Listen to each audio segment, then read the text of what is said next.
Just finished wrapping up the install here of this massive 10.2 inch screen from Didcount for the second gen 2016 Tundra TRD Pro. Talk about an upgrade to say the least. Pulled the factory head unit out, yeeted it, and now we have this beautiful screen right here. So yeah, upgrade for sure. Back again with the second gen 2016 Tundra TRD Pro, and today I'm pulling out the factory OEM head unit here and replacing that factory stereo here with the Didcount 10.2 inch screen. Dude, check this thing out. Oh my goodness, dude. This thing is sleek. Has piano black trims on it, some touch buttons here on the bottom, and a massive screen. It's got Apple CarPlay, Android, Wi-Fi, 4G, do the whole 9, GPS, all that.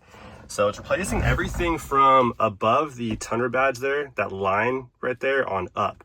So all the buttons here on the sides, that little screen right there, the CD input and stuff like that, all that is getting swapped for a straight screen. So yeah, it's gonna look pretty freaking sick. And of course, the function of this thing is gonna outshine the OEM stereo for sure, but dude, just the looks of it, oh my gosh. So here's everything that came in the Didcount 10.2 inch screen upgrade for the 2014 to 2021 Toyota Tundra right there. It seems like the instructions are very clear. I see a lot of very colorful and clear pictures, and a very descriptive instruction list right here. So it should be pretty straightforward installing it. Little side note, I don't do installs on stereos. If you guys are new to the channel here from this video, I don't do this professionally or even for fun. I normally avoid doing wiring by all means. Back in the day, back in high school, dude, all day I'd wire up my own speakers to shake the block with my bass. Stereo kit here came with these plastic pry tools, so it makes it pretty easy. Pry that sucker up real quick.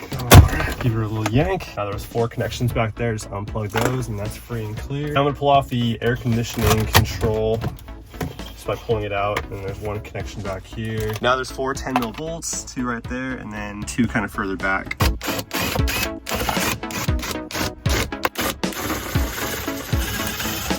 Now this thing should just pull right on out. Disconnect all of these wire harnesses from the back of the stereo.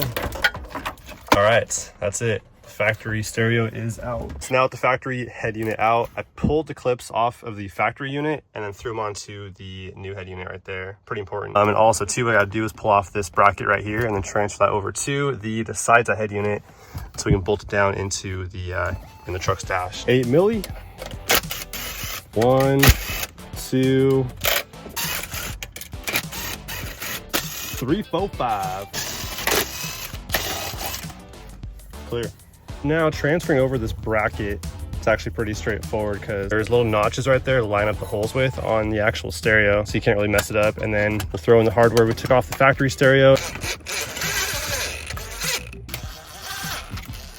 Got 2 wire harnesses here that we're going to use one of. So for the 2014 to 2019, we're going to use that wire harness. And for the 2020 to 2021, we're going to use that one right there. They both share the same canvas. So this one right here needs to come off, or this needs to come off that wire harness right there and then plug it into this one that we're using like that. All right, so instead of plugging it into the back of the stereo and then connecting all of these plugs from the dash, I'm gonna do it this way, where I plug in all of the connectors from the dash into this wire harness that came with the Didcount head unit, which makes it a lot easier to do it that way. Otherwise the head unit is just dangling and whatnot and getting all in the way of stuff. So I'm gonna connect all the back end stuff together on this wire harness, which is very easy because all the connectors here in the truck, you can't mix them up. They have one home as far as like the connectors go that are the female here on the wire harness to the male connectors here from the truck. So they have one specific place they can go. So for example, these 2 connectors right here are the only 2 that can meet. So we'll plug those in and then just keep kind of finding a home for every single harness. So on this wire harness, it's coming out of the dash now. There's 2 connections here that say camera on them. One there and then also one there, the 2 yellow ones. But this one here does not have a connection. There's no home for this plug right here. So it's not going to be that one that we're using. We're going to use this one right here. And then also too, this wire harness came with the kit as well. Plugs into the new head unit. And then over here, it says cam in right there. So I'll go ahead and connect the male to the female plug right there. And then it says camera, cam in. These 2 right here are going to go into the new head unit. Toss a little Wi-Fi antenna on the back. And then this here is the 4G antenna. So we'll throw that in right there and twist it on. Microphone for the Bluetooth. It's going to go right there on the bottom right. Time to start plugging this thing into the head unit and just finding a home for all of the connections basically. Let's try this thing out and see if everything's plugged in properly. Android is starting. We're live.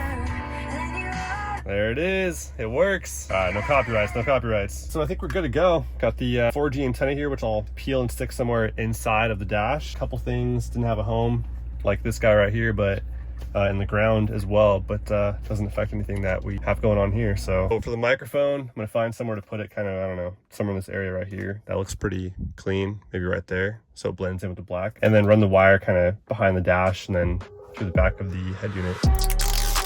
Pick this thing up though, get this thing stuck up there so it doesn't rattle around. Should click right in. Dang, dude. That looks freaking sick. So I ran the microphone wire behind this trim piece right here, which clips right off. So I pulled this off and I ran it right behind that, and then I'll just go ahead and peel this and stick it right there so it kind of blends in with the black. Before I go ahead and reinstall everything, let's fire it up one more time, make sure everything is good to go. That thing turns right on, wow. Volume, that works. Home screens, we got radio, music, Navi right there on the home screen. It's Apple CarPlay right there. But backup camera, dang, this is so sick. Everything's touch on this thing, so kind of different than the factory head unit where it was all buttons on the side and then you have some knobs on it as well. This is all touch, so I think that's navigation right there. So it's not pulling up GPS right now, so I think I might have forgotten something. All right, you guys, I made a mistake and forgot to install the GPS module here. So I'm gonna pull it out, plug this in, and then slap this somewhere in there. Easy. Go ahead and yank this sucker out, and then go ahead and just plug that thing in the back side here. I don't know how I missed that. Pretty simple fix. Go ahead and just throw that thing right on there, and just like that, we got some GPS now. I'm gonna stick the GPS right up on the top here where it's nice and flat. All right, we're back in. Fire it back up, make sure the GPS works. And just like that, GPS is working. God, this looks so good, dude. It's very vibrant, nice and bright. Font size, that's pretty cool right there. So you can adjust the font to be bigger. Brightness level, let's see if we can go brighter. Nope, that's fully bright, which is more than enough. We have some wallpapers to choose from here too. That's pretty cool. That one's pretty cool. That one's pretty cool too. So now if we scroll to the right, we have all of the apps. Got Google Chrome on this thing, got Gmail, got YouTube, Netflix, and Hulu, Instagram, Waze. That's pretty crazy right there. So a lot of fun things to play with on this thing. Couple things we didn't use. FL on this one right here for front left, rear right, and then RL for rear left and stuff like that. But I'm using the factory speakers through the connection right here, so we don't need to use all those things. All right, got all the wires kind of tidied up behind this thing. Came with zip ties too, so now it's time to reverse engineer everything we did to remove this stereo. Lower half first, top half last. Bada bing, bada boom. All right, plug that sucker in. Go ahead and peel off the 3M. All right, so I popped the dash off here again. I am going to stick this thing lower so it shows less wire coming out. I wanted to do up here more, but then it would show wire on the dash and that wouldn't look very clean. Slap it on. I'm gonna hold it for about a minute. Last step right there. Oh, satisfaction at its finest, dude. Look at that. All right, guys, it is the next day, and I gotta say, dude, I might one day in the near future caught me one of these second gen Tundras. I don't know. We'll see. The MPG sucks, that's for sure. Can't argue that. But definitely a dope truck. But you know what's even cooler? Is that right there, man. Look at this. You guys seen it before, and now you guys seen it after, dude. That is just incredible. It takes a 2016 and makes it look 2022, bro. Let's get a full visual here, man, of the interior looking at that thing from the outside, dude. Oh my gosh, dude. Like that, if you didn't know this truck, if like someone walked up to it, they didn't know cars at all, and they were like, oh, hey, how's it going? Can I take your order? Dang, that's a nice interior right there. This thing got to be a 2023, 2024, right? Possibly 2025. All right, enough horsing around. Let's hop in this thing, try this thing out now. I got everything all dialed, all the stuff's connected, GPS, the 4G, the Wi-Fi antennas in there. Go ahead and fire this thing up and play with it. I actually have the CarPlay hooked up, so when I turn this thing on, it's probably going to cut off the recording right now, but there you go, dude. It fires right up too. That's pretty cool right there. It instantly turns on. Okay, so as I assumed, the CarPlay went on and then it cut off the recording. Yeah, CarPlay is all hooked up though. Got CarPlay all dialed in. So CarPlay is fully functioning on this thing. And dude, look at this.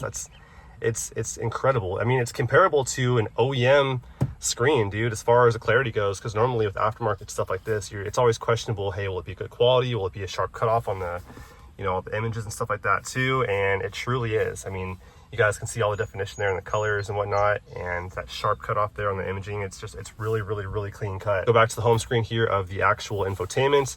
that there's the CarPlay button. So that takes you into the phone, essentially. You guys know what CarPlay is all about. But yeah, back to the home screen here, and we got navigation built into this thing right here. And then that's the music function right there. And then we have radio right there, amplifier, hit that, and that changes all your audio settings and whatnot. So you can do all this like fancy stuff with the highs and the lows and the mids and whatnot. Back to the home screen here, slide over to the right side, and we have all these apps right here. So a bunch of apps, a couple rows of apps right there on the first screen. Second screen, you got Gmail right there, Google Chrome, Google Maps right there, Play Store right there, system updates. Yeah, dude, it's all right here. So this screen here is the fuel info. So it shows how many miles I have left in the tank. And then I think that's the last trip I took, which was 8 minutes, and I did an average of 5 miles an hour. And so yeah, I'm at the spot that I go to all the time by my house here to film. So yeah, here is where I'm at. I drove 8 minutes to get here. I drove a average of 5 miles an hour. I was at a red light, I guess, I don't know. Anyway, that's pretty much it for the fuel info. Go back, and that's all we have for vehicle info essentially. And it does show the door being open, and volume button does work. As you guys can see right there, the volume on the steering wheel does work. So obviously I can't speak for longevity as of right now, but so far this thing is super easy to use, very simple to install, and overall it's just a really nice stereo for the price point especially, and whatnot. So I reached out to Desaita, and I was like, hey, if we can get together and get some kind of like discount code going for my followers. They were on board to offer you guys a discount code of 5% right here on the screen. Use that code right there, and it's good until this date right here. So there you guys go. It's something. See you guys on the next one very soon. Peace out.